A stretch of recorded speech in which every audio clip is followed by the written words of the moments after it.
Hi everyone. सो बेटा, आज हमें इस नए लेक्चर में जो चीज़ स्टार्ट करनी है दैट इज़ न्यूक्लियस। तो अब यहाँ पे फोकस करो। न्यूक्लियस ये वाला एक टॉपिक है। ये टॉपिक का अंडरस्टैंडिंग आपको इस चैप्टर में तो ऑब्वियसली मदद करेगा ही करेगा, बट अगर आपको जेनेटिक्स को स्टडी करना है, +2 में बायोटेक को स्टडी करना है, नेक्स्ट चैप्टर में आपको सेल डिवीजन के बेसिक कंसेप्ट्स वगैरह अंडरस्टैंड करना है, तो ये वाला चैप्टर आपके लिए ये वाला टॉपिक आपके लिए बहुत ही ज़्यादा एसेंशियल है। न्यूक्लियस के आसपास इतना सारा इंफॉर्मेशन आपके सिलेबस में दिया हुआ है। न्यूक्लियस के अंदर जो मटेरियल है जिसको न्यूक्लियर मटेरियल कहते हैं, जो डीएनए है, उसके आसपास लेके प्रॉपरली 3 या चैप्टर हमारे पूरे सिलेबस के अंदर ना मतलब बुन दिए गए। एक मतलब chapters have been created around the system, around the word nucleus. So this is a very important topic. Focus on it, learn it line by line. हम एनसीईआरटी को लाइन बाय लाइन कंप्लीट करेंगे और notes को parallelly जैसे देखते हैं वैसे study करेंगे। Let's start. बट न्यूक्लियस क्या है? यहाँ पे एनसीईआरटी की बात करते हैं। ये कहता है nucleus as a cell organelle. पहली बात, न्यूक्लियस एक cell organelle. Nucleus as a cell organelle was first described by Robert Brown and later the material of the nucleus stained by basic dyes was given the name chromatin by Fleming. Simple, 2 scientist का नाम बताया जिसने discover किया। और nucleus के अंदर कोई material होता है बेटा। न्यूक्लियस जो इस तरीके से आपको यहाँ पे डायग्राम में दिखाई दे रहा है, this is the complete nucleus. और न्यूक्लियस के अंदर यहाँ पे ना मटेरियल होता है। ये सारा का सारा न्यूक्लियर मटेरियल, इसको आप टर्म कर सकते हैं न्यूक्लियर मटेरियल। अब ये न्यूक्लियर मटेरियल है क्या, किस चीज का बना हुआ है और इसका कलर कैसा होता है, इसको समझने के लिए न्यूक्लियस को ना स्टेन किया गया। जब न्यूक्लियस को स्टेन किया गया, पहली बात किसने किया? फ्लेमिंग नाम के साइंटिस्ट थे। इन्होंने न्यूक्लियस को स्टेन करने के लिए यानी न्यूक्लियस के ऊपर कलर डाला और जो डाइज इस्तेमाल करी न्यूक्लियस को स्टेन करने के लिए, उसका पीएच कैसा था? Basic, meaning basic dyes. Okay. और जब न्यूक्लियस के अंदर उनको इस तरीके से स्टेन करने में कुछ धागे धागे जैसे चीज दिखाई दिया और उन सब चीजों को उन्होंने क्या टर्म किया बेटा? क्रोमैटिन। यहां से ना बच्चे आपको एक ना कंसेप्ट समझ आना चाहिए। वर्ड ध्यान से देखो, क्रोमो। क्रोमो का मतलब क्या होता है? कलर। तो अगर आप किसी चीज को स्टेन करते हैं, किसी चीज के ऊपर आप रंग डालते हैं, कलर डालते हैं और वो कलर होल्ड कर लेता है, तो एक न्यूक्लियस के अंदर भी हमें वैसा ही एक स्ट्रक्चर मिला जिसके ऊपर डाई डाली गई और डाई डालने के बाद उसने कलर को होल्ड कर लिया। ऐसी चीज का नाम हमने, ऐसा थ्रेड न्यूक्लियस के अंदर हमें क्या मिला? एक थ्रेड लाइक स्ट्रक्चर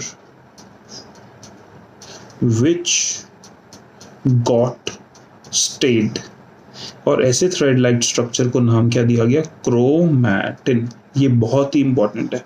तो यानी अगर मैं कहूंगा क्रोमैटिन क्या है? क्रोमैटिन न्यूक्लियर मटेरियल है। न्यूक्लियर मटेरियल का मतलब न्यूक्लियस के अंदर मिलने वाला the material that is found inside the nucleus, that is the material. And yes, it was stained using basic dyes done by the scientist Fleming and hence in these thread-like structures were given the name chromatin. Clear? आगे बढ़ते हैं। Next हमें NCERT ये कहती है the interphase nucleus has highly extended and elaborate nucleoprotein fibers called as chromatin, nuclear matrix and one or more spherical bodies called nuclei. समझते हैं एक एक करके। इंटरफेज न्यूक्लियस, ये वर्ड का मतलब क्या है? लेट्स सी बेटा। हमारे पास हम ना कोई भी सेल को स्टडी करते हैं ना, तो बेसिकली 2 रीजन्स, 2 टाइम मिलेंगे, रीजन्स नहीं, बेसिकली 2 फेजेस मिलेंगे सेल के। और वो 2 फेजेस का मतलब क्या है? अगर आपके पास आप सेल स्टडी कर रहे हैं, या तो जो सेल होगा वो सिंपल होगा यानी वो नॉन डिवाइडिंग टाइम पर होगा, और दूसरा टाइम कब हो सकता है? जब वो डिवाइड कर रहा हो। ये 2 आपके पास जोन्स मिल सकते हैं, 2 आपके पास टाइम मिल सकता है जब आपके पास सेल एग्जिस्ट करेंगे। तो बेटा अगर सेल है नॉन डिवाइडिंग टाइम पे, नॉन डिवाइडिंग फेज पे, तो ऐसे सेल को हम क्या कहते हैं? Interphase cell. कहानी क्लियर हुई? यानी इंटरफेज का मतलब एक ऐसा फेज जब सेल डिवाइड नहीं करता। तो बेटा सेल नहीं डिवाइड कर रहा तो क्या न्यूक्लियस डिवाइड करेगा? नहीं। जब सेल इंटरफेज में होता है तो उस टाइम जो उसके न्यूक्लियस को अगर आप ऑब्जर्व करो, when the cell is in interphase, अगर आप उसके न्यूक्लियस को ऑब्जर्व करते हो तो आपको न्यूक्लियस के अंदर what do you get to see inside the nucleus? उसने कहा the nucleus has highly extended and elaborate nucleoprotein fibres, some thread like, highly elaborate, highly extended यानी अनकॉइल्ड लॉन्ग थ्रेड्स आपको कैसे दिखाई दे रहे हैं? Highly extended and elaborate means uncoiled, long threads आपको, फाइबर्स यानी थ्रेड्स आपको दिखाई दे रहे हैं, और उनका नाम हमने क्या टर्म किया? क्रोमैटिन। मैंने अभी आपको यही समझाया था क्रोमैटिन क्या होते हैं, न्यूक्लियस में मिलने वाले थ्रेड्स। इसके साथ साथ आपको क्या मिलता है? न्यूक्लियर मैट्रिक्स, एंड न्यूक्लियस के अंदर वन और मोर, एक या एक से ज्यादा स्फेरिकल बॉडीज मिलती हैं जिसको आप टर्म करते हैं न्यूक्लियोलाई। आप इस वाले डायग्राम को देखो, इस वाले डायग्राम के अंदर बेटा यहाँ पर ये आपको इस तरीके से कवरिंग दिखाई दे रही है। ये जो अपने पास कवरिंग है ये है न्यूक्लियर मेम्ब्रेन। ओके, इस न्यूक्लियर मेम्ब्रेन ये रही, और इस न्यूक्लियर मेम्ब्रेन के अंदर आपको ये वाला स्ट्रक्चर कुछ दिखाई दे रहा है, ये वाला जिसको मैं यहाँ पे आपको येलोइश होता हुआ दिखाई दे रहा है, this structure is termed as nucleolus. तो ये न्यूक्लियोलस एक भी हो सकता है, एक से ज्यादा भी हो सकता है। तो दैट मीन्स इसके अंदर, न्यूक्लियस के अंदर मिलने वाला यहाँ पे आपको मिलेगा न्यूक्लियर मैट्रिक्स, और आपको क्या मिलेगा यहाँ पर? क्रोमैटिन। यहाँ तक बात कहानी क्लियर हुई? और ये सब की सब चीजें कहाँ पर होंगी? न्यूक्लियस के अंदर है ना, तो न्यूक्लियस के अंदर ये सब हमें चीजें मिलेंगी। ये कहता है electron microscopy has revealed that the nuclear envelope which consists of two parallel membranes with a space between them called as perinuclear space। ये जो आपको यहाँ पे न्यूक्लियर मेम्ब्रेन दिखाई है बेटा, ये सिंगल लेयर नहीं है, ये मल्टीपल लेयर है, डबल लेयर है।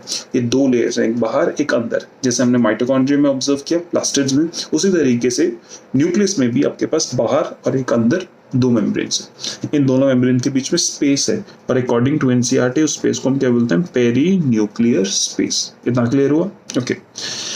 ये कहता है कि जो nuclear membrane forms a barrier between the materials present inside the nucleus and that of the cytoplasm. तो यानी न्यूक्लियस से बाहर निकल के, अगर ये इतना बड़ा सेल है तो यहाँ पे ये न्यूक्लियस है, तो यहाँ पे ये न्यूक्लियस इतना बड़ा सेल, तो इसके अंदर, और यहाँ पे तो बाहर आपको मिल रहा है साइटोप्लाज्म। तो साइटोप्लाज्म और न्यूक्लियस के बीच में एक गैप, एक बाउंड्री बनाने के लिए ये किसने काम किया? न्यूक्लियर मेम्ब्रेन है। यानी न्यूक्लियर मेम्ब्रेन टेक्निकली एक बाउंड्री बना रही है between the cytoplasm and nucleus. The outer membrane is usually remains continuous with endoplasmic reticulum and also bear ribosomes on it। बेटा ये बात समझने के लिए हम अपने नोट्स को ऑब्जर्व करते हैं। आप यहाँ पे न्यूक्लियस का स्ट्रक्चर देखो, न्यूक्लियस के स्ट्रक्चर में आपको जो देखने को चीज मिल रही है, क्या आपको एक आउटर मेम्ब्रेन मिल रही है? यस। क्या एक इनर मेम्ब्रेन मिल रही है? यस। क्या इन दोनों मेम्ब्रेन के बीच में स्पेस है? यहाँ पे आप देखो स्पेस दिखाई दे रहा है, इसको कहते हैं perinuclear space. One more thing बेटा, ये जो मेम्ब्रेन है ना, मेम्ब्रेन कॉन्टिन्यूस नहीं, मेम्ब्रेन के पास किस तरीके से यहाँ पे पोर्स हैं, और अगर पोर्स होते हैं तो उसको क्या कहेंगे? Nuclear pore. क्या टर्म करते हैं? Nuclear pore. तो मेम्ब्रेन के पास न्यूक्लियर पोर है, मेम्ब्रेन से अंदर जाके पूरा का पूरा न्यूक्लियर मटेरियल मिलता है, यहाँ पे न्यूक्लियर मैट्रिक्स मिलता है, और यहाँ पे आपके पास एक नॉन मेम्ब्रेन बाउंड एक स्ट्रक्चर मिलता है, उस स्ट्रक्चर का नाम है न्यूक्लियोलस। न्यूक्लियोलस बेटा एक भी हो सकता है, एक से ज्यादा भी हो सकता है। अभी इसने कहा कि जो आउटर मेम्ब्रेन है it is in continuous with endoplasmic reticulum. Look at this structure. अगर हम यहाँ पर न्यूक्लियस की आउटर मेम्ब्रेन को स्टडी करते हैं, आउटर मेम्ब्रेन आपको दिखाई दे रही है, आप आउटर मेम्ब्रेन में इस तरीके से आप लोग यहाँ पे फॉलो कीजिए। आउटर मेम्ब्रेन को अगर आप यहाँ से इस तरीके से फॉलो करते हैं, क्या ये इस तरीके से कॉन्टिन्यूअस हो रही है? किसके साथ? एंडोप्लाज्मिक रेटिकुलम के साथ। तो nuclear membrane is in continuation with the endoplasmic reticulum. कितना कहानी क्लियर होगी? अब इस एंडोप्लाज्मिक रेटिकुलम के ऊपर क्या लगा हुआ है? इस तरीके से आपके पास राइबोसोम्स लगे हुए हैं। तो आपके पास टेक्निकली कौन सा वाला एंडोप्लाज्मिक रेटिकुलम हुआ? Rough endoplasmic reticulum. कहानी क्लियर हुआ? देखो वापस एनसीईआरटी को। तो एनसीईआरटी ने हमें समझाया the outer membrane is continuous with the endoplasmic reticulum and also bear ribosomes on it। यानी आउटर मेम्ब्रेन पे कॉन्टिन्यूस है एंडोप्लाज्मिक रेटिकुलम, और आउटर मेम्ब्रेन के ऊपर भी राइबोसोम्स लगे हुए हैं, और जिस एंडोप्लाज्मिक रेटिकुलम के साथ कॉन्टिन्यूस है उसके ऊपर भी राइबोसोम है। यानी आउटर मेम्ब्रेन, यहाँ पे एंडोप्लाज्मिक रेटिकुलम, यहाँ पे भी राइबोसोम्स, और यहाँ पे मेम्ब्रेन जो आउटर मेम्ब्रेन है उस पे भी राइबोसोम्स हैं। यानी क्वेश्चन बनेगा क्या राइबोसोम न्यूक्लियस के साथ एसोसिएटेड होते हैं? यस, न्यूक्लियर मेम्ब्रेन के आउटर मेम्ब्रेन पे लगा होता है। Okay. At a number of places, nuclear envelope is interrupted by minute pores which are formed by the fusion of two membranes. अभी आपको बताया था nuclear pores. These nuclear pores are the passages through which movement of RNA, पहला point, and protein molecules takes place in both directions between the nucleus and the cytoplasm. इसका मतलब कुछ इस तरीके से हुआ कि आपके पास अगर यहाँ पे ये न्यूक्लियस है विद पोर्ट्स, तो अंदर से बाहर सामान जा सकता है और बाहर से अंदर भी आ सकता है। एंड यहाँ पे एनसीईआरटी हमें दो चीजें बता रही है, एक एमआरएनए और दूसरा क्या चीज? प्रोटीन्स। ये चीज होगा अंदर आना और बाहर जाना दोनों होगा। यहाँ तक तो कहानी समझ आ रही है हमें। आगे देखते हैं। ये हमें नेक्स्ट बोलते हैं this nuclear pores normally there is only one nucleus. Normally कभी किसी नॉर्मल अगर सेल में देखा जाए तो वहां पे न्यूक्लियस होगा, एक न्यूक्लियस एक सेल में, but variations in the number of nuclei are frequently observed. इसका मतलब क्या होता है कि अगर किसी सेल में एक न्यूक्लियस है, ये नॉर्मली हमें देखने को मिलता है, लेकिन ऐसे भी सेल्स होते हैं जहां पे एक से ज्यादा न्यूक्लियस हमें देखने को मिलते हैं। ओके, अब ध्यान से नेक्स्ट बेटा, हमने जब इस पूरे स्ट्रक्चर को पढ़ा, इस पूरे न्यूक्लियस को जब हमने स्टडी किया, तो न्यूक्लियस का अंदर मेन पार्ट भाई हमने न्यूक्लियर मैट्रिक्स और दूसरा क्या बोला? Chromatin.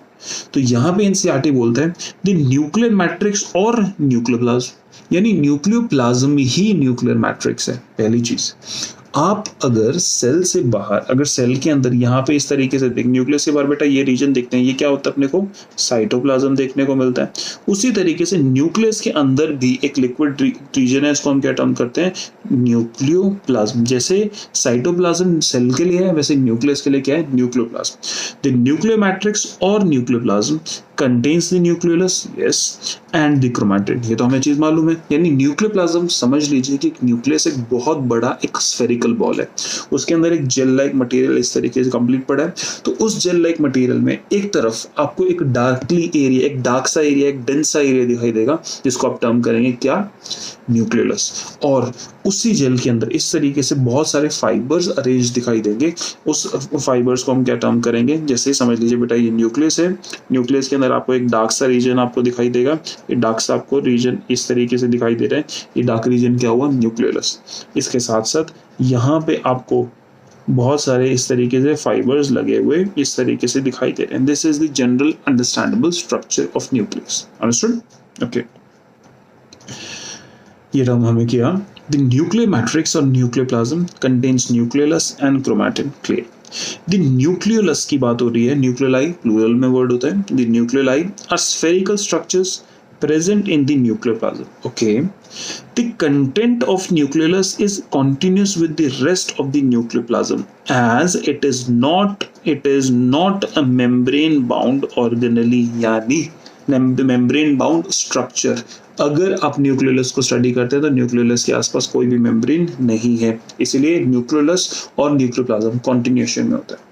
It is a site for active ribosomal RNA synthesis। बेटा RNA, ये RNA राइबोन्यूक्लिक एसिड, ये हमारे सेल में अलग अलग तरीके से होते हैं। एक होता है mRNA, ये आपको याद करना है, दूसरा होता है tRNA और तीसरा होता है rRNA। तो अगर आप स्टडी करते हैं न्यूक्लियोलस, तो न्यूक्लियोलस में तीनों में से कौन सा बन रहा है? ये rRNA बन रहा है। तो राइबोसोमल RNA, देखो rRNA और राइबोसोमल RNA एक ही बात होती है। यहाँ पे R का मतलब क्या है? राइबोसोमल। तो इस न्यूक्लियोलस के अंदर within the content of the nucleolus is continuous and it is a site for active ribosomal RNA synthesis। okay, यानी ribosomal RNA यहाँ पर बनेगा। The larger and more numerous nucleoli are present in cell which are actively carrying out protein synthesis। बेटा इस line का ना, इस concept का अपना सिग्निफिकेंस समझो। हमारे पास एक वर्ड है राइबोसोम, हम पढ़ चुके हैं। राइबोसोम बेसिकली राइबो, अगर मैं इसको कॉम्पोजिशन बोलूँ राइबोसोम की आपको, तो आपको मालूम लगेगा it is ribo nucleo protein. हमें मालूम है दैट मीन्स ये राइबोसोम दो चीज का बना हुआ है, आरएनए और दूसरा किस चीज का, प्रोटीन का। और बेटा ये जो राइबोसोम के अंदर आरएनए है वो कौन सा आरएनए, ये आरआरएनए। कहानी क्लियर हो रही है। तो अगर कहीं सेल में आपको प्रोटीन बनाना है, प्रोटीन नया बनाना है, तो उसके लिए आप कौन सा ऑर्गेनेल यूज करते हैं, राइबोसोम। अब मुझे राइबोसोम बनाना है तो मुझे खूब सारा आरआरएनए बनाना है, यस। और आरआरएनए बनता कहाँ है, एग्जैक्टली इन द न्यूक्लियस। सो अगर किसी सेल में प्रोटीन सिंथेसाइजिंग मशीनरी बहुत ज्यादा है, प्रोटीन सिंथेसाइजिंग का काम बहुत ज्यादा है, तो वहां पे हमें खूब सारा आरआरएनए बनाना पड़ेगा, और खूब सारा आरआरएनए बनाने के लिए खूब सारा न्यूक्लियोलस बनाना पड़ेगा। इसलिए इसने कहा larger and more numerous nucleoli, यानी न्यूक्लियोलाई का साइज भी बड़ा होगा और उनका नंबर भी ज्यादा होगा, आप present in cell actively carrying out protein synthesis. Clear, बहुत सिंपल था। यहां तक तो बेटा हमें समझ आए। Let's go back to the notes. इस नोट्स में बेटा हम लोगों ने यहाँ पे स्टडी किया क्या कि न्यूक्लियस में आउटर मेम्ब्रेन है, इनर मेम्ब्रेन है, और दोनों मेम्ब्रेन के बीच में स्पेस है। समझ गए। स्पेस के साथ साथ अगर इन दोनों मेम्ब्रेन पेरीन्यूक्लियर स्पेस की बात करी, ओके, मेम्ब्रेन्स यहाँ पे कॉन्टिन्यूस नहीं होती, डिसकॉन्टिन्यूस है, क्योंकि यहाँ पे मेम्ब्रेन में पोर है और इस पोर का नाम क्या है, न्यूक्लियर पोर। न्यूक्लियर पोर के थ्रू आरएनए और प्रोटीन आपके पास दोनों डायरेक्शन में मूव करते हैं, वो अंदर भी जा सकते हैं और बाहर भी आ सकते हैं। यहां तक कहानी क्लियर हुई। ओके, तो बेटा अब न्यूक्लियस के स्ट्रक्चर में सबसे पहले हम न्यूक्लियर एनवेलप, इन दोनों आउटर और इनर मेम्ब्रेन के बारे में ही पढ़ लेते हैं। ये न्यूक्लियर एनवेलप की बात करते हैं तो बेटा न्यूक्लियर एनवेलप यानी कवरिंग ऑफ न्यूक्लियस दो मेम्ब्रेन्स की बनी है, आउटर एंड इनर, समझ आ गई।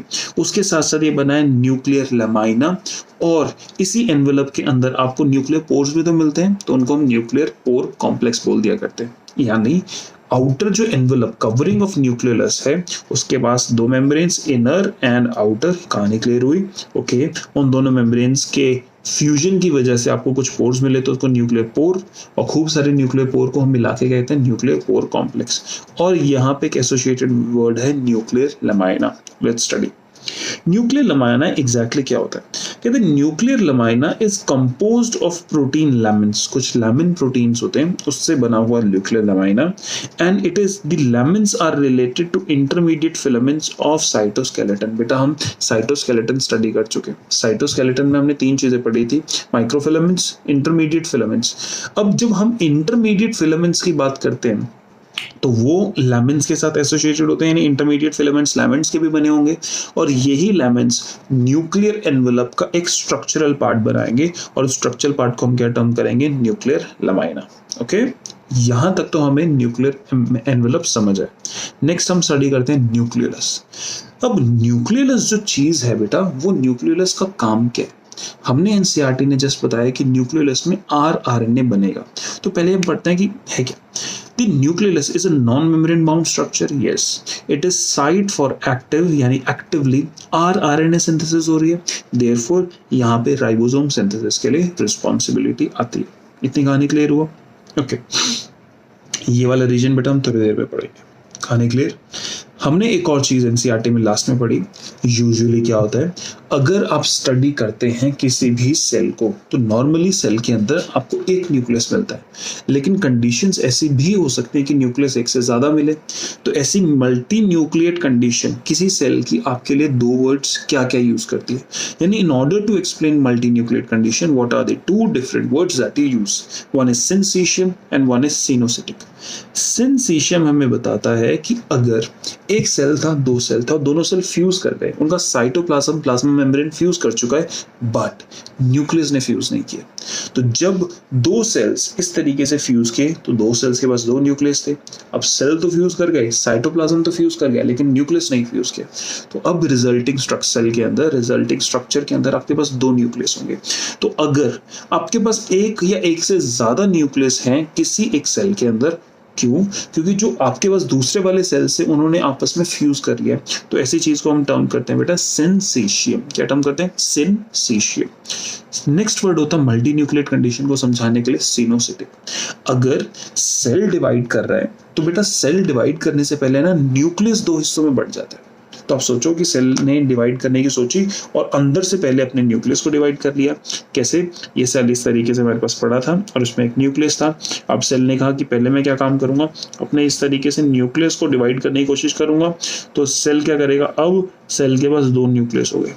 अब नॉर्मली सेल को क्या करना था, इस तरीके से इस साइटोप्लाज्म को भी डिवाइड करना था और साइटोप्लाज्म को डिवाइड करने के बाद अपने पास 2 डॉटर सेल्स बन जाते विद 2 न्यूक्लियस। लेकिन यहाँ पे जो ये वाला पोर्शन है ना, ये वाला पोर्शन नहीं हुआ। जब ये वाला पोर्शन नहीं हुआ तो अब आपके पास रिजल्टिंग स्ट्रक्चर क्या है, रिजल्टिंग कंडीशन कुछ बेटा आपको जो देखने को मिलती है वो ये वाली रिजल्टिंग कंडीशन देखने को मिलती है। आप यहाँ पे देख सकते हो ये रिजल्टिंग कंडीशन, यहाँ पे एक और दूसरा, यहाँ पे 2 न्यूक्लियस पर सेल हो गए। दैट मीन्स अगर कैरियोकाइनेसिस हुआ, क्या हुआ, कैरियोकाइनेसिस, इसका मतलब क्या हुआ, डिवीजन ऑफ न्यूक्लियस। आपके पास कैरियोकाइनेसिस हुआ लेकिन साइटोकाइनेसिस नहीं हुआ, karyokinesis not followed by cytokinesis, तो सेल के अंदर एक से ज्यादा न्यूक्लियस मिल सकता है। ऐसी कंडीशन में हम टर्म करते हैं सिनोसिटिक। क्लियर बेटा, हमने तो basically gross structure of nucleus को स्टडी किया। अब न्यूक्लियस के अंदर मिला न्यूक्लियर मैट्रिक्स जिसको हमने न्यूक्लियोप्लाज्म कहा। न्यूक्लियोप्लाज्म के अंदर क्या आपको क्रोमैटिन मिला था? यस। अब क्रोमैटिन है क्या? चलो आपसे एक क्वेश्चन पूछते हैं। हमने ना हमेशा से सुना है कि जो न्यूक्लियस होता है ना, that is the brain of the cell. Cell को जितना भी इंफॉर्मेशन चाहिए, जितना भी काम करना है, जितना भी सोचना है, मतलब whatever the thing important things has to happen ना, वो न्यूक्लियस की वजह से हो। तो न्यूक्लियस के अंदर क्या होता है? बचपन से बेटा पढ़ते आए हैं, जो हमारे पास ये जो न्यूक्लियस होता है, इस न्यूक्लियस के अंदर होता है जेनेटिक मटीरियल। क्या होता है? Genetic material. यस। अब न्यूक्लियस के अंदर तो है जेनेटिक मटेरियल। अब ये जेनेटिक मटेरियल होता क्या? ये जो जेनेटिक मटेरियल है बेटा, ये ना केमिकली, अगर मैं क्या कहूँ केमिकली, ये केमिकली एक केमिकल है, एक मॉलिक्यूल है और उसको हम क्या कहते हैं? डीएनए। क्या कहते हैं? डीएनए। तो what is DNA? DNA is D oxy ribo nucleic acid. और आप ये चीज पढ़ चुके हैं इन दी डाइजेशन वाला चैप्टर।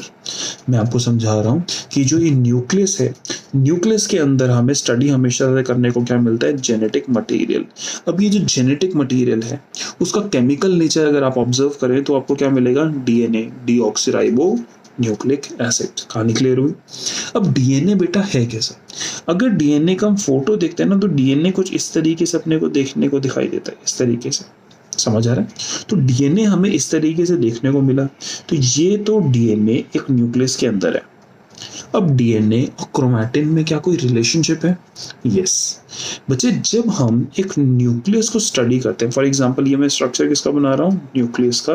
तो न्यूक्लियस के अंदर आपको यही डीएनए, ये वाला डीएनए मिलना चाहिए था।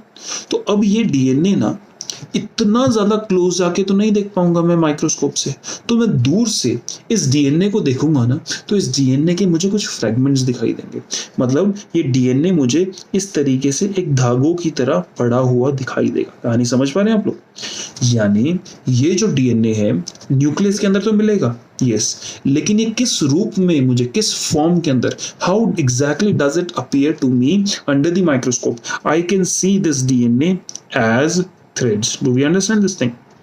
So, and these threads have been given the name chromatin. So what do I say? What is chromatin? I can say this chromatin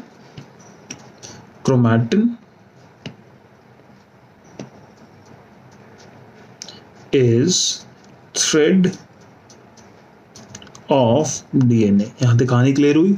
बिल्कुल सही। यानी क्रोमैटिन अपने आप में क्या है? डीएनए का ही एक धागा है, यानी एक लंबा सा धागा जिसने स्टेन पकड़ लिया और जो हमें न्यूक्लियस में दिखाई दे रहा है उस चीज को हम क्या टर्म करते हैं? क्रोमैटिन। कहानी क्लियर हुआ? बेटा ये जो डीएनए है ये क्रोमैटिन के फॉर्म में एग्जिस्ट करता है जब सेल किस फॉर्म में होता है? जब सेल कब होता है? इंटरफेज में। कब? इंटरफेज में। जब सेल इंटरफेज यानी जब सेल नॉन डिवाइडिंग टाइम पे होता है। चलो बेटा हम थोड़े से ना यहाँ पे डिटेल स्टडी करते हैं और कंप्लीट स्ट्रक्चर पढ़ते हैं। देखिए बेटा, आपको जो ये डीएनए है, आपको यहाँ पे डीएनए का स्ट्रक्चर दिखाई दे रहा है, बिल्कुल क्लियर है। ये डीएनए एक धागों की तरह दिखाई देता है, लेकिन अगर मुझे इस डीएनए से ये धागा क्रोमैटिन बनाना है तो मुझे डीएनए में ना कुछ जोड़ना पड़ेगा। और ये मेरी बात बहुत ध्यान से पढ़ना। मैंने डीएनए लिया, डीएनए समझ लीजिए एक आपके पास एक पॉलीमर है, एक लॉन्ग पॉलीमर। आप डीएनए के साथ कुछ नॉन हिस्टोन प्रोटीन्स जोड़ो, क्या नॉन हिस्टोन प्रोटीन्स, और उसके साथ हिस्टोन प्रोटीन जोड़ो और प्लस कुछ आरएनए। बेटा ये तीनों चीजें वेरी वेरी इंपॉर्टेंट है। मैं कहता हूं आप डीएनए का थ्रेड लीजिए और डीएनए के साथ non histone proteins, histone proteins और तीसरा आप आरएनए, इन चीजों को आप क्या करो आपस में कंबाइन कर दो, और कंबाइन करने के बाद आपको एक धागा दिखाई देगा इस तरीके से। जिस धागा आपको ये दिखाई दे रहा है, एक लॉन्ग सा ब्लैक वाला थ्रेड, प्लस जैसे मैंने यहाँ पे मैं दोबारा बनाता हूँ एक आपको इस तरीके से लॉन्ग थ्रेड, और इस थ्रेड में आपको इस तरीके से ये चीजें इस तरीके से विजिबल होगी। समझ आ रही है आपको? ये आपको स्ट्रक्चर इस तरीके से विजिबल होंगे। तो आपको ऐसा दिखाई देगा कि धागा है और धागे में ना छोटे छोटे मोती लगे हुए हैं। क्या लगा है? मोती। इसीलिए ना इस चीज को कहा जाता है beads on a string. String का मतलब धागा, बीड्स का मतलब मोती जैसे चीजें। तो हमें ना क्रोमैटिन कैसे दिखाई देते हैं? As like beads on a string. समझ आ गया? ओके अब ये जो हमारे पास सेल है, क्रोमैटिन जब सेल में दिखेगा तो सेल आपके पास कैसा होगा?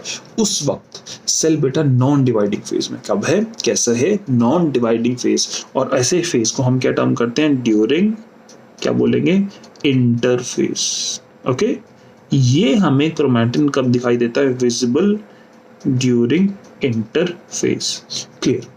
बट बेटा अगर अब सेल इंटरफेस के बाद अब सेल जाना चाहता है किसके अंदर? डिवाइड करने के लिए जाना चाहता है। किस चीज के लिए? डिवाइड करने। And now cell wants to divide, it wants to come out of the interphase and now go for the division. तो सेल अब अपने क्रोमैटिन के साथ कुछ करेगा। Yes, let us see what does it do. Cell ने chromatin का धागा लिया और क्रोमैटिन के धागे को ना एक लूप बाय लूप इस तरीके से लपेटना शुरू कर दिया। आप यहाँ पे देख सकते हो इस वाले स्ट्रक्चर में एक क्रोमैटिन का ये धागा था। अब मैं इस क्रोमैटिन के धागे को बेटा इस तरीके से लूप बाय लूप बनाना शुरू कर देता हूँ तो मेरे पास ये स्ट्रक्चर आता है। तो इस लूप बाय लूप में स्ट्रक्चर को बनाए और उसको स्टेबल रखने के लिए आप कुछ नए प्रोटीन्स यूज करते हो, उनको कहते हैं नॉन हिस्टोन क्रोमोसोमल प्रोटीन्स। क्या कहते हैं? Non histone chromosomal proteins. कहानी यहाँ तक क्लियर हुई? Very nice. आगे देखते हैं। अब जब सेल डिवाइड कर रहा है, सेल कहता है मैंने यहाँ पे कॉइल करना शुरू कर दिया, लेकिन कहानी यहाँ खत्म नहीं हुई। अब मैं और आगे कॉइलिंग करूंगा, फर्दर कॉइलिंग करूंगा, और कॉइलिंग करते करते करते करते मैं कुछ ऐसा स्ट्रक्चर बना दूंगा। तो ये जो स्ट्रक्चर आपको मिलेगा, ये स्ट्रक्चर क्या है? क्रोमोसोम। क्या स्ट्रक्चर है? इतनी सारी कॉइलिंग के बाद, इतने सारे प्रोटीन, ये नॉन हिस्टोन क्रोमोसोमल प्रोटीन्स वगैरह ये सब लगाने के बाद जो आपके पास फाइनली स्ट्रक्चर बना, बेटा ये फाइनली स्ट्रक्चर आपको जो देखने को मिला, ये स्ट्रक्चर क्या है? क्रोमोसोम का। कहानी क्लियर हुई? तो मैं आपको ये बात दोबारा रिपीट करके समझाता हूँ। क्रोमोसोम है क्या? बेटा डीएनए ने कुछ non histone, histone and RNA के साथ मिक्स करके एक क्रोमैटिन थ्रेड बनाया। अब ये क्रोमैटिन थ्रेड अपने ऊपर इस तरीके से कॉइल होना शुरू हुआ और इसने नॉन हिस्टोन क्रोमोसोमल प्रोटीन्स को यूज करके कॉइल किया और करता गया और अपने आप को छोटा छोटा, इतना बड़ा धागा था वो अपने आप को कॉइल करते करते छोटा छोटा बनाते गया और फाइनली जो आपके पास चीज बन गई वो आपके पास क्या बना? क्रोमोसोम। कहानी क्लियर हो रही है? Very nice. अब ये बेटा जो क्रोमोसोम है, ये क्रोमोसोम इस तरीके से कहलाता है। अब सेल डिवीजन के लिए जा रहा है, तो सेल चाहता है कि ना उसके पास, समझ लीजिए कि आपके सेल है, आपके एक ह्यूमन बॉडी का सेल है और ह्यूमन बॉडी के सेल के अंदर कितने क्रोमोसोम्स होते हैं जब कंडेंसेशन हो जाती है? बेटा ये क्रोमोसोम्स कितने होते हैं? 46 इन टोटल होते हैं। तो हमने समझा कि एक सेल था और सेल टूट के ना 2 डॉटर सेल्स में कन्वर्ट होना चाह रहा है। तो सेल का एक न्यूक्लियस था ओरिजिनली, यानी मैं इस बात को इस तरीके से समझाऊं कि मेरे पास ये सेल था और सेल का इस तरीके से न्यूक्लियस। इस न्यूक्लियस के अंदर इस तरीके से टोटल आपके पास कितने क्रोमोसोम्स हैं? टोटल के टोटल आपके पास बेटा 46 क्रोमोसोम्स हैं। कितने? 46। अब ये सेल ना डिवाइड करके 2 डॉटर सेल बनाना चाहता है। तो 2 डॉटर सेल के अंदर अगर मेरे पास 2 न्यूक्लियस बनेंगे तो क्या मैं ऐसा कर सकता हूँ कि यहाँ पे मैं 23 कर दूं और यहाँ पे मैं 23 कर दूं, तो मेरा काम चल पड़ेगा? नहीं। अगर सेल को सिंपल डिवीजन करनी है तो ये जो मदर सेल है, जिसको हम पेरेंट सेल भी बोल सकते हैं, और ये जो है डॉटर सेल्स, ये जो डॉटर सेल्स, इनके इस क्रोमोसोम का नंबर ना हमेशा सेम होना चाहिए। हमेशा। इसके कुछ एक्सेप्शंस हैं, वो हम नेक्स्ट चैप्टर में पढ़ेंगे। मैं ऐसा कह रहा हूँ कि जब नॉर्मल डिवीजन हो रहा है ना, जब नॉर्मल सेल डिवीजन हो रहा है, यानी सेल नॉर्मली डिवाइड कर रहा है, एक पेरेंट सेल से डॉटर सेल्स बनाने की कोशिश कर रहा है, तो ये जो क्रोमोसोम नंबर है ये शुड बी सेम। यहाँ तो डिफरेंट हो गया, ऐसा नहीं होना चाहिए, क्रोमोसोम नंबर क्या होना चाहिए, सेम। तो बेटा अगर क्रोमोसोम नंबर सेम है ना, तो हम क्या करते हैं, आप ये वाला डायग्राम देखो कि हमारे पास इस तरीके से ये पूरा का पूरा क्रोमोसोम था।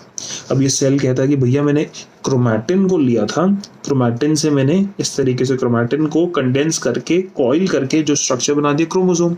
अब इस क्रोमोसोम को मुझे डॉटर सेल्स में बांटना है, तो अब इस क्रोमोसोम का हम क्या करते हैं, एक डुप्लीकेट कॉपी बना देते हैं। क्या करते हैं, डुप्लीकेट कॉपी बना देते हैं। दैट मीन्स इस क्रोमोसोम की हम डुप्लीकेट कॉपी बना देते हैं। और जब हम डुप्लीकेट कॉपीज की बेटा क्रिएट करते हैं तो आपको ये कैसा दिखाई देगा, कुछ इस तरीके से। ये क्रोमोसोम की आपको डुप्लीकेट कॉपी। कहानी क्लियर हुआ?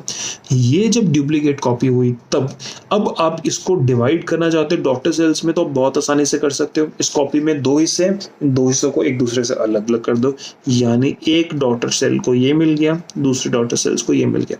देखो पेरेंट जो सेल था, पेरेंट सेल के अंदर इतना था, अब डॉटर सेल के अंदर भी इतना है और दूसरे डॉटर सेल में भी इतना है, तो क्या क्रोमोसोम का नंबर सेम रहा? हाँ। तो यही चीज बेटा हम यहाँ पे देखने वाले हैं। आप ये देखिए कि ये क्रोमोसोम आपको दिखाई दे रहे हैं, इस क्रोमोसोम के स्ट्रक्चर को तो क्लियर हो रहा है। अब ये क्रोमोसोम इक्वल नंबर पे डॉटर सेल्स के पास पहुंच जाए, प्रॉपरली डिस्ट्रीब्यूट हो जाए, तो इसके लिए हम यहाँ पे ऑब्जर्व करते हैं कि ये अपनी एक और कॉपी इस तरीके से क्रिएट कर लेता है। जैसे बेटा ये वाला डायग्राम इसने अपनी कॉपी यहाँ पर बनाई, उसी तरीके से हमने यहाँ पे इसको प्रॉपरली दिखा दिया कि इसने अपनी दो कॉपीज यहाँ पे क्रिएट कर। कहानी यहाँ तक क्लियर हो रही है? कोई डाउट नहीं? चलो बेटा वापस आके ना इस स्ट्रक्चर को थोड़ा सा हम अच्छा सा देखते हैं। इस स्ट्रक्चर में ना आपको जो चीज दिखाई दे रही है कुछ इस तरीके से, आपको ये और ऐसा पूरा का पूरा रीजन दिखाई दे रहा है। यस बेटा, यहाँ पे ऐसा लगता है कि जैसे गड्ढा सा है, इस तरीके से जैसे किसी ने पकड़ के एकदम ना इसको स्ट्रेच कर दिया हो, यहाँ से पतला सा हो गया। इस रीजन को हम टर्म करते हैं प्राइमरी कॉन्स्ट्रिक्शन। क्या कहते हैं? Primary constriction. And primary constriction का नाम क्या होता है? सेंट्रोमियर। कहानी क्लियर हुई? तो क्रोमोसोम के स्ट्रक्चर में जो आपको इस तरीके से कॉन्स्ट्रिक्शन, एक पतला वाला हिस्सा दिखाई देता है, उस पतले वाले हिस्से को हम प्राइमरी कॉन्स्ट्रिक्शन टर्म कर रहे हैं, और प्राइमरी कॉन्स्ट्रिक्शन का दूसरा नाम है सेंट्रोमियर। क्लियर? अब इस सेंट्रोमियर के अलावा आपको यहाँ पे एक ग्रीन सा रीजन दिखाई दे रहा है। ये कंप्लीट ये ग्रीन सा रीजन दिखाई दे रहा है बेटा, ये ग्रीन सा region is matrix of chromosome. Chromosome का मैट्रिक्स का मतलब आप देखिए ना, क्रोमोसोम के अंदर आपको ये धागा दिखाई दे रहा है, ये तो धागा बेटा क्या था? This was the coiled thread of DNA. ये तो बात मुझे समझ आई। प्लस क्या मैंने कॉइलिंग के साथ साथ यहाँ पे इस तरीके से कुछ नॉन हिस्टोन क्रोमोसोमल प्रोटीन्स बनाए थे, इनको यूज किया था पैकिंग के लिए। यस, तो यही सब चीजें मिलके एक चीज क्रिएट करती है जिसको हम कहते हैं मैट्रिक्स ऑफ क्रोमोसोम। कहानी क्लियर? Very nice. अब एक कंसेप्ट बेटा, क्रोमोसोम जो हमारे पास स्ट्रक्चर है ना, वो क्रोमोसोम स्ट्रक्चर एक सिंगल की तरह है या फिर रेप्लिकेट होने के बाद वो डबल की तरह हो गया। इस बात को समझने के लिए साइंटिस्ट कहते हैं कि क्रोमोसोम के स्ट्रक्चर को समझने के लिए मैं दो वर्ड यूज करूंगा। अगर क्रोमोसोम एक सिंगल फ्रेगमेंट होगा, जैसे आपको इस वाले डायग्राम में दिखाई दे रहा है, इस सिंगल फ्रेगमेंट को मैं टर्म करूंगा वन क्रोमैटिड। क्या टर्म करूंगा? One chromatid. तो what am I saying? In order to explain the structure of a chromosome before replication, है ना, बिफोर अपनी एक और कॉपी बनाने से पहले, बिफोर रेप्लिकेशन, इस बिफोर डुप्लीकेशन, इस सिंगल स्ट्रक्चर को हम टर्म करते हैं chromatid, one chromatid. Okay, but in the same chromosome जब डुप्लीकेशन होने के बाद दो कॉपीज आ जाएंगी और वो आपस में जुड़ी होंगी ना, तो बेटा आपको जब ये स्ट्रक्चर दिखाई देगा तो आपके पास यहाँ कितने क्रोमैटिड्स होंगे? टू क्रोमैटिड्स होंगे। कहानी आप क्लियर हो रही है? यानी क्रोमोसोम को ही अगर मैं आपसे बोलूं कि if you are looking at a chromosome, तो ये भी एक क्रोमोसोम है और ये भी एक क्रोमोसोम है। दैट मींस अगर मैं कहूं दिस इज वन क्रोमोसोम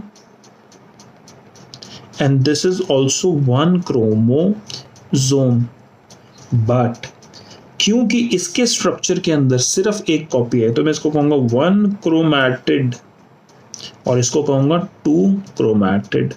तो बेटा आप यहां पे देखिए कि if I say if a chromosome contains two chromatid, that means वहां पे इसके इस तरीके से डबल कॉपीज है, but if a chromosome contains one chromatid तो इसका मतलब यहाँ पे सिंगल कॉपी है।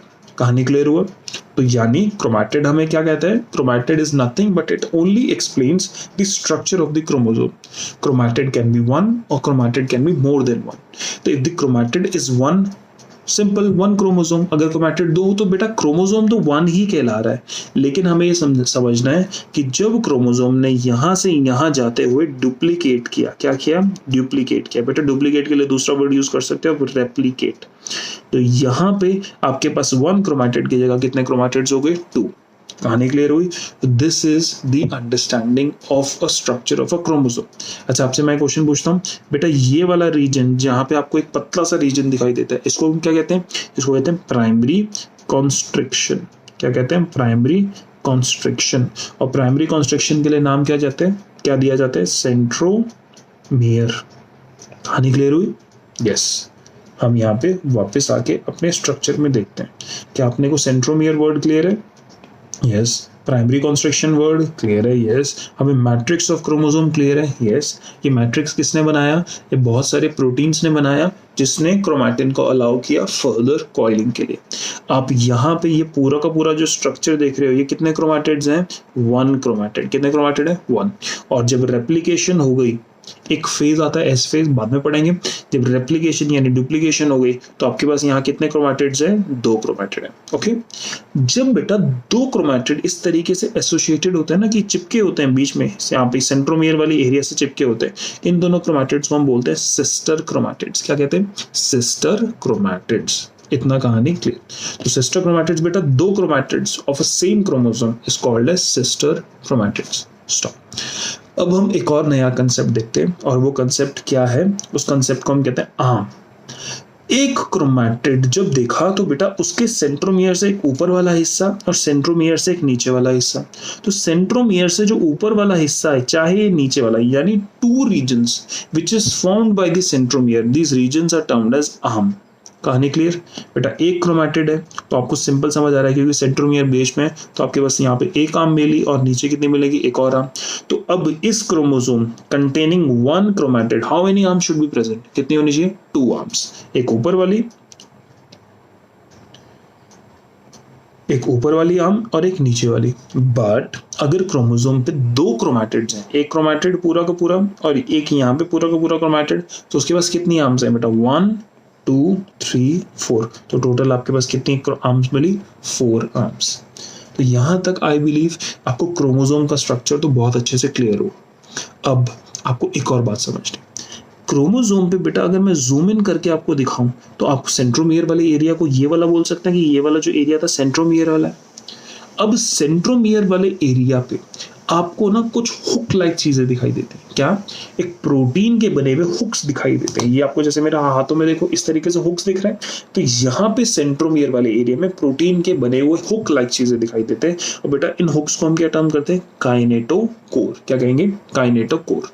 अब ये हुक क्या काम करेंगे इसको हम समझेंगे नेक्स्ट वाले चैप्टर में। मीनवाइल आपको समझना है सेंट्रोमियर वाले एरिया में आपको कुछ हुक लाइक चीजें दिखाई देती हैं, उनको हम टर्म करते हैं काइनेटोकोर। सिंपल।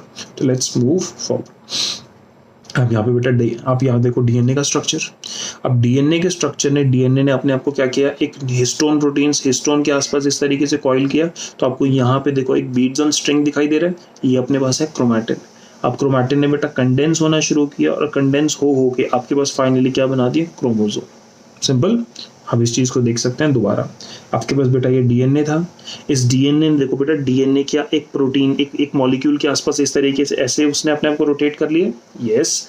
हमने अभी थोड़ी देर पहले बेटा डायग्राम क्या बनाया था? देखो ध्यान से मेरा को, ये बहुत इंपॉर्टेंट है। इस तरीके से हमने कहा था थ्रेड है, और थ्रेड का इस तरीके से आपको ये ना बीड्स दिखाई दे रहे हैं, राइट? बेटा ये बीड्स एग्जैक्टली ऐसे होते हैं। मैं कहूंगा कि मेरे पास ये ओरिजिनली ये थ्रेड था और मेरे पास ये कुछ हिस्टोन प्रोटीन्स थे।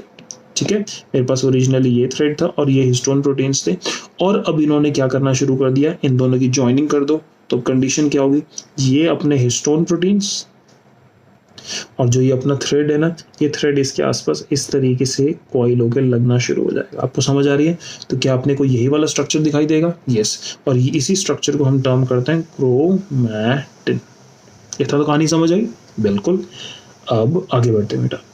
तो हमने क्या किया, अब क्रोमैटिन को स्टडी किया। तो आप यहाँ पे देख सकते हो, ये आपको जो दिखाई दे रहा है इधर, आपको बेटा जो ये चीज दिखाई दे रही है, पूरा का पूरा क्रोमैटिन है। अब क्रोमैटिन को बेटा आप और पैकिंग कर दो, और पैकिंग कर दो, और ज्यादा पैकिंग कर दो, और ज्यादा पैकिंग कर दो, और ज्यादा पैकिंग कर दो, और तब जाके फाइनली आपको जो स्ट्रक्चर ये दिखाई देता है, ये किस चीज का होता है? क्रोमोसोम। आप समझ रहे हो? मैं क्रोमैटिन को कॉइल किए जा रहा हूँ, करते जा रहा हूँ, करते जा रहा हूँ, करते जा रहा हूँ, इतने मल्टी स्टेप कॉइलिंग करी। यहाँ से आपने क्रोमैटिन शुरू किया, 1 step coiling, 2 step coiling, 3 step coiling, 4 step coiling, 5 step, finally आपके पास यहाँ जाके जो आपको स्ट्रक्चर दिखाई दे रहा है वो क्या दिखाई दे रहा है? क्रोमोसोम। तो यानी क्रोमैटिन की coiling coiling coiling coiling, condensation होती गई, कंडेंसेशन यानी कॉइलिंग होती गई, और फाइनली जो आपको जाके स्ट्रक्चर दिखाई दिया वो ये स्ट्रक्चर दिखाई दिया क्रोमोसोम का। क्लियर? अब बेटा हम क्रोमोसोम के स्ट्रक्चर की और डिटेल्स पे जाते हैं। मैं आपसे रिकमेंड करूंगा कि यहाँ पे आप अपनी वीडियो पॉज कीजिए, आप जितना पढ़ा है उसको दोबारा रिपीट करो, अब जाके आगे स्टडी करना। ये कंसेप्ट न्यूक्लियस का काफ़ी एक्सटेंसिव है, काफ़ी इंपॉर्टेंट है। आगे देखते हैं बच्चे। यहाँ पर हम लोगों को एक चीज समझ आती है कि क्रोमोसोम के अंदर एक प्राइमरी कॉन्स्ट्रिक्शन होती है। इतना तो क्लियर होता है। इस प्राइमरी कॉन्स्ट्रिक्शन को हम टर्म करते हैं सेंट्रोमियर। तो इधर देखो, ये कहते हैं क्रोमोसोम जो है उस पर कॉन्स्ट्रिक्शन हो सकती है 2। प्राइमरी तो है जिसको हमने सेंट्रोमियर के नाम से पढ़ लिया, कोई दिक्कत नहीं है, बट समटाइम्स क्रोमोसोम पे एक दूसरी कॉन्स्ट्रिक्शन भी मिल सकती है। कैसे? हम देखते हैं बेटा। ये आप देखो क्रोमोसोम, आपको यहाँ पे बीच में यहाँ पे जो कौन सी कॉन्स्ट्रिक्शन मिली? Primary constriction. Okay, but scientist ने देखा कि जो कुछ क्रोमोसोम है, there are only some, not all, some chromosome, उनके साथ क्या कंडीशन होती है? उनके साथ यहाँ पे ना ऊपर वाली तरफ इस तरीके से एक सेकेंड कॉन्स्ट्रिक्शन दिखाई देती है। तो इस चीज को मैं क्या कहूँगा? Secondary constriction. बेटा ये जो आपके पास सेकेंडरी कॉन्स्ट्रिक्शन होगी, आपको ये वाली जो आपको दिख रहा है ना, ये वाली सेकेंडरी कॉन्स्ट्रिक्शन की बात कर रहा हूँ। कहानी क्लियर? ये वाली सेकेंडरी कॉन्स्ट्रिक्शन 2 पर्पस यानी 2 काम सॉल्व कर सकती है, 2 टाइप्स की हो सकती है। This secondary constriction can be of 2 types. One type is called as NOR। क्या कहते हैं? NOR। और दूसरा टाइप क्या होता है? सैटेलाइट। क्या होता है? सैटेलाइट। अब सैटेलाइट रीजन क्या है, ये हम स्टडी करेंगे in the +2। What I want you to understand is, chromosome का स्ट्रक्चर बेटा आपने देखा। ओके, क्रोमोसोम के स्ट्रक्चर में एक आपको प्राइमरी कंस्ट्रक्शन समझ आई। क्लियर? आपको पता है कि कुछ chromosome, not all but some chromosomes have secondary construction also, and ये जो सेकेंडरी कंस्ट्रक्शन है वो 2 टाइप्स की हो सकती है। या तो आपके पास होगी NOR, और या दूसरा कैसा होगा? सैटेलाइट। क्लियर? अगर सैटेलाइट की स्टडी करनी है तो ये बेटा हम लोग जाके करेंगे +2 के अंदर, बट हम यहाँ पे ना NOR को स्टडी करते हैं। ठीक है? NOR को स्टडी करने के लिए आप इसकी ना डिटेल देखो। NOR is nucleolar organiser region. दोबारा वर्ड पढ़ते हैं, न्यूक्लियोलर ऑर्गेनाइजर रीजन। बेटा इससे मतलब निकालने की कोशिश कर। न्यूक्लियोलर यानी किसकी बात कर रहे हैं? न्यूक्लियस की। ऑर्गेनाइजर यानी आप न्यूक्लियस को ऑर्गेनाइज करने में मदद कर रहे हो, इजंट इट? हाँ। एक ये जो सेकेंडरी कॉन्स्ट्रिक्शन है जो न्यूक्लियर ऑर्गेनाइजर रीजन कहलाती है, ये सेकेंडरी कॉन्स्ट्रिक्शन जो NOR है बेटा, ये न्यूक्लियोलस का, किसका? न्यूक्लियोलस का स्ट्रक्चर बनाने में मदद करती है। किसका स्ट्रक्चर बनाने में मदद करती है? न्यूक्लियोलस का। सिंपल कहानी आपको समझ आ रही है?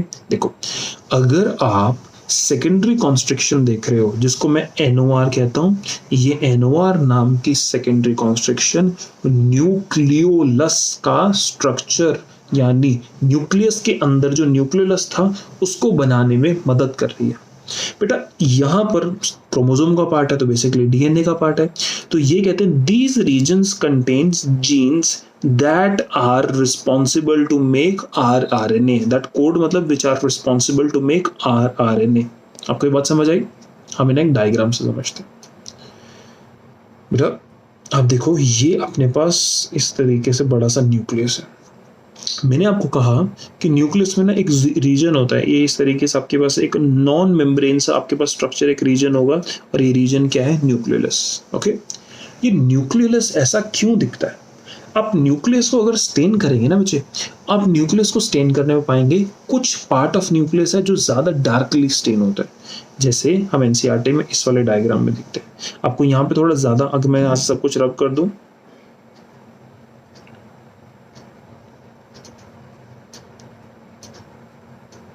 आपको एक ज्यादा डार्कली रीजन दिखाई दे रहा है ना यहाँ पर, इस रीजन का नाम क्या दिया था? न्यूक्लियस। अब ये डार्कली रीजन है, इसका रीजन क्यों बनता है? हमें समझ आया साइंटिस्ट को स्टडी करने में कि बेटा ये रीजन बनाने के लिए आपके पास ये चीजें रिस्पॉन्सिबल है। ध्यान से देखिए डायग्राम को,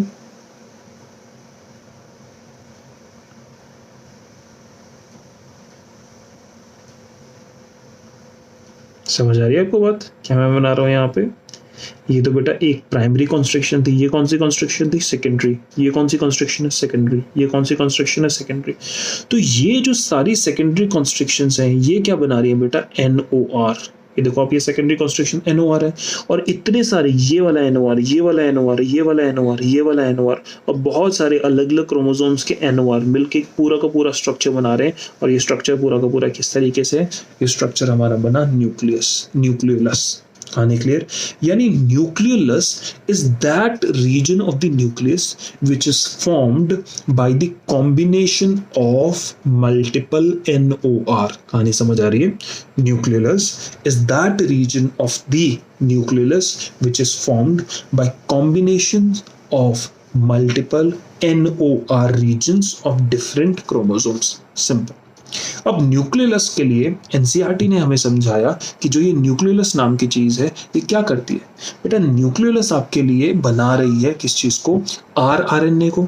एंड राइबोसोम्स, आरआरएनए बेसिकली क्या बना रही है? न्यूक्लियस जो है वो अपने पास क्या बना रही है? आरआरएनए। सिंपल। तो आरआरएनए कैसे बना? हमने कहा कि जो ये NOR रीजन ऑफ क्रोमोसोम है, किसका?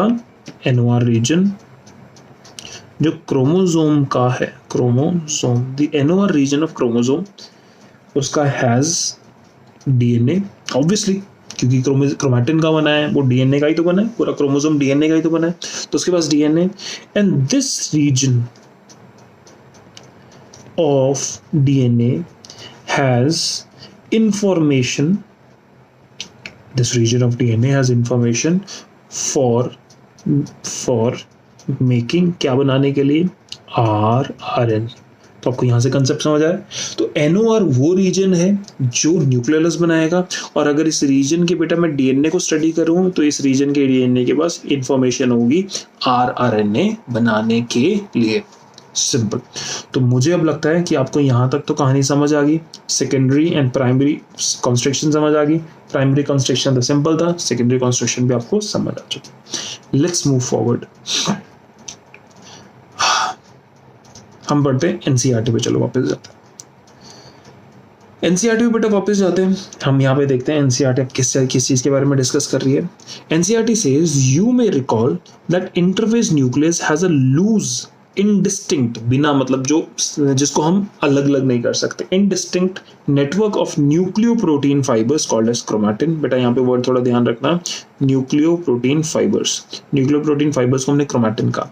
ये कहता है इंटरफेस न्यूक्लियस में आपको क्रोमैटिन देखने को मिला, but during different stages of cell division, यानी सेल डिवीजन के दौरान आपको कुछ स्ट्रक्चर्स दिखाई देते हैं chromosome in the place of nucleus, यानी न्यूक्लियस के अंदर आपको क्या दिखाई देते हैं? क्रोमोसोम। क्रोमैटिन नहीं दिखाएगा, हमें मालूम है। जब सेल नॉर्मल था, इंटरफेस था, तो क्रोमैटिन था, लेकिन जब सेल ने अब डिवाइड करना है तो सेल अपने क्रोमैटिन को कंडेंस करेगा, और कंडेंस करने के बाद जो स्ट्रक्चर बनाएगा वो है क्रोमोसोम्स। कहते हैं chromatin contains DNA and some basic proteins called as histones, some non-histone proteins and also RNA। दोबारा देखो, क्रोमैटिन जो चीज है उसके पास तीन चीजें, basic proteins called as histone, basic nature के हैं, मतलब उनका पीएच बेसिक है, पहला हिस्टोन, दूसरा नॉन हिस्टोन एंड तीसरा क्या, आरएनए। क्या सेम चीज हमने नोट्स में पढ़ी है? यस। अब अपने यहाँ पे ऑब्जर्व कीजिए, क्रोमैटिन को बनाने के लिए आपने नॉन हिस्टोन, हिस्टोन, आरएनए, ये तीन चीजों को इस्तेमाल किया। सेम चीज आरएनए कहता है, सेम चीज एनसीईआरटी कहता है। क्रोमैटिन के अंदर अपने पास डीएनए तो है, प्लस ये तीन चीजें भी हैं। तो let's go. The chromatin contains DNA, बिल्कुल, and some basic proteins called as histones, non-histones, and also RNA. Okay. A single human cell has approximately 2-meter long thread of DNA distributed among its 46 chromosomes. कहानी समझ आ रही है? अगर मैं interface nucleus को लूँ और उसमें देखो कि बेटा इस तरीके से क्रोमैटिन पड़ा है, बिल्कुल, तो मैं क्या काम करता हूँ, क्रोमैटिन को लेता हूँ और एक के बाद एक लगाना शुरू कर देता हूँ कि चलो एक के बाद एक, मैं मतलब एक लगाया, दूसरा लगाया, फिर आगे लगाया, एक लगाया, एक लाइन में मैंने लगाना शुरू कर दिया। तो इनका पूरा का पूरा लेंथ कितना हो जाएगा, 2 मीटर। बेटा 2 मीटर बहुत बड़ा होता है। अगर किसी आदमी की हाइट है ना 6 फुट, तो बेसिकली उसकी हाइट होती है 1.8 मीटर। तो आप हिसाब लगा सकते हो कि 6 फुट आदमी से भी लंबा इतना बड़ा धागा एक न्यूक्लियस, एक सेल के छोटे से न्यूक्लियस के अंदर पैक्ड है। कहानी समझ आ रही है? अब ये पैक होने के लिए तो क्या आपको उसको कॉइल करना पड़ता है? यस। यही रीजन से हमें क्रोमोसोम बनाने पड़ते हैं। ये कहते हैं a single human cell has approximately 2-meter long thread of DNA distributed among its 46 chromosome। यानी अब ये इतना बड़े को मैं कितने 46 अलग अलग हिस्सों में बांट देता हूँ। तो इस तरीके से मेरे पास करते करते आपके पास 1 2 ऐसे करते करते के टोटल कितने बनते हैं, 46 क्रोमोसोम। ओके बेटा, 46 क्रोमोसोम्स, सब के सब 46 अलग अलग नहीं होते। हर एक क्रोमोसोम की आपके पास 2 टाइप्स का होता है। यानी अगर मैं कहूँ 46 क्रोमोसोम, तो 46 क्रोमोसोम जो है ना बच्चे, वो ना 23 पेयर्स में एग्जिस्ट करते हैं। किसमें? 23 पेयर्स में। दैट मीन्स इसका मतलब क्या हुआ कि अगर मैं 46 क्रोमोसोम की बात कर रहा हूँ, तो first pair, second pair, third pair, fourth pair, fifth pair, और इस तरीके से यहाँ पे टोटल मैं कितने 23 पेयर्स बना दूंगा, तो आपके पास कितने क्रोमोसोम हो जाएंगे, 46। 1 2 3 4 5 6 7 8, यहाँ पे 8 पेयर्स हैं। उस तरीके से 23 पेयर्स बनाओ तो आपके पास कितने क्रोमोसोम्स हो जाएंगे, total 46। You will study the details of DNA packaging in the form of chromosome in the class 12th। हमने नोट्स में तो एक्स्ट्रा कर लिया है, एनसीईआरटी कहता है कि ये सब डिटेल्स आप प्लस 2 में देखोगे। कहता है every chromosome visible only in the dividing cells, क्योंकि नॉन डिवाइडिंग सेल में तो आपको क्रोमैटिन दिखता है, तो डिवाइडिंग सेल में ही तो क्रोमोसोम दिखाएगा। कहता है every chromosome even essentially has a primary constriction और द सेंट्रोमियर। आप यहाँ पे देख सकते हो इस क्रोमोसोम के स्ट्रक्चर में, बेटा यहाँ पे प्राइमरी कंस्ट्रक्शन है, क्या इसको हमने टर्म किया, centromere. On the sides of which disc shaped structures, hook like structures are called as kinetochores are present। यहाँ पे आपको kinetochore दिखाई दे रहा है बेटा। हमने कहा कि यहाँ पे मेरे पास ये क्रोमोसोम है, इस प्राइमरी कॉन्स्ट्रक्शन को मैंने क्या टर्म कर दिया, इस प्राइमरी कॉन्स्ट्रक्शन को सेंट्रोमियर। यस। और यहाँ पे मैंने हुक लाइक स्ट्रक्चर्स बना दिए, और इस हुक लाइक स्ट्रक्चर को क्या टर्म कर दिया, kinetochore. Centromere holds 2 chromatids of a chromosome. हमें मालूम था कि अगर ये सिंगल क्रोमैटिड है, ओके, बट अगर क्रोमैटिड बेटा एक से ज्यादा है, तो अगर आपके पास इस तरीके से 2 क्रोमैटिड्स हैं, तो ये 2 क्रोमैटिड एक दूसरे के साथ जुड़े हुए हैं, किस रीजन पे, सेंट्रोमियर पे तो जुड़े हुए हैं। तो इसलिए कहता है कि the centromere holds 2 chromatids of a chromosome, दोनों के दोनों को एक साथ बनाए रखते हैं। Based on position of centromere, the chromosomes can be classified into 4 types। यानी अगर मैं सेंट्रोमियर की पोजीशन देखूं, मेरे पास क्रोमोसोम 4 अलग तरीके का हो सकता है। द मेटासेंट्रिक, जिसके अंदर मेटासेंट्रिक क्रोमोसोम, जहां पे सेंट्रोमियर एग्जैक्टली कहाँ होगा, एकदम मिडिल में। आफ्टर बेटा सबसे पहले 4 डायग्राम देखो। यहाँ पे सबसे पहले आपके पास ये कंडीशन 2 3 4, आपको ये 4 कंडीशन दिखाई दे रही है। इसके अंदर सेंट्रोमियर एकदम अगर सेंटर में होगा, यहाँ पे एकदम सेंटर में, तो इस चीज को हम क्या टर्म करेंगे, मेटासेंट्रिक। हम यहां से डायग्राम में देखते हैं, दिस इज मोर क्लियरर। बच्चे आप एक लाइन ड्रॉ करो कि मैं समझता हूँ कि ये जो लाइन है ये सेंटर समझा रही है। अब एग्जैक्टली सेंट्रोमियर सेंटर में होगा तो इसको टर्म करेंगे मेटासेंट्रिक। अगर सेंट्रोमियर सेंटर से थोड़ा सा ऊपर है, जस्ट थोड़ा सा ऊपर है ना, अगर थोड़ा सा बेटा ऊपर है तो इसको कहेंगे सब मेटासेंट्रिक। क्या टर्म करेंगे? सब मेटासेंट्रिक। ओके, और अगर ये टुवर्ड्स टॉप है तो इसको हम टर्म करेंगे एक्रोसेंट्रिक। टुवर्ड्स टॉप है, टॉप पे नहीं है। और अगर ये एकदम इस तरीके से यहाँ पे टॉप पे चल जाए तो इसको हम क्या टर्म करते हैं? टीलोसेंट्रिक। यानी अगर आप क्रोमोसोम को स्टडी करें और स्टडी करने पे आपको पता लगे कि आपके पास जो ये अपने पास सेंट्रोमियर है, किधर को है? आपके पास सेंटर में, थोड़ा ऊपर और ऊपर एकदम टॉप पे, तो इस हिसाब से हम 4 नाम इसको दे दिया करते हैं। कहानी क्लियर हो रही है? आप देखो यहाँ पे ये है मेटासेंट्रिक, दूसरा वाला डायग्राम है ये वाला, आप फर्स्ट वाला डायग्राम को देखिए बेटा, ये वाला है मेटासेंट्रिक, दूसरा वाला है सब मेटासेंट्रिक, तीसरा वाला है टुवर्ड्स टॉप टीलो एक्रोसेंट्रिक, और जो एकदम टॉप पे है उसको क्या है?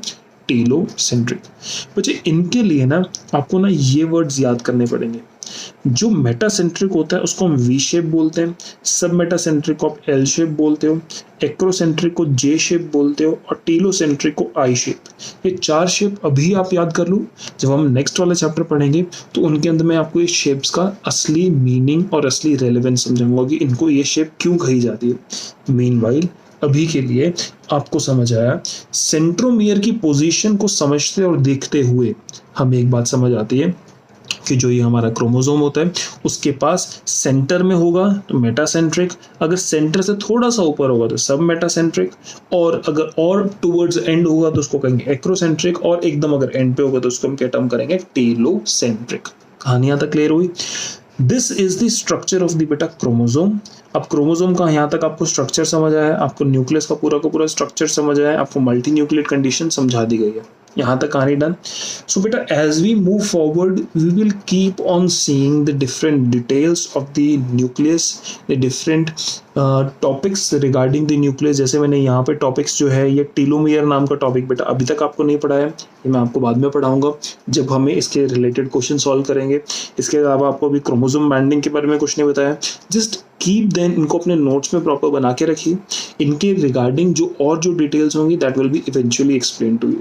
What I want you people to study the NCERT and understand the NCERT properly. Okay, आप एनसीईआरटी को तसल्ली से पढ़ लीजिए। एनसीईआरटी आपको समझ आ गया तो एनसीईआरटी का कंटेंट जितना भी था वो हमने कवर कर लिया। इस चैप्टर के लिए आपकी जो आएंगे क्वेश्चंस उनके लिए आप एनसीईआरटी अच्छे से फिनिश ऑफ करेंगे, आपकी बढ़िया से तैयारी हो जाएगी।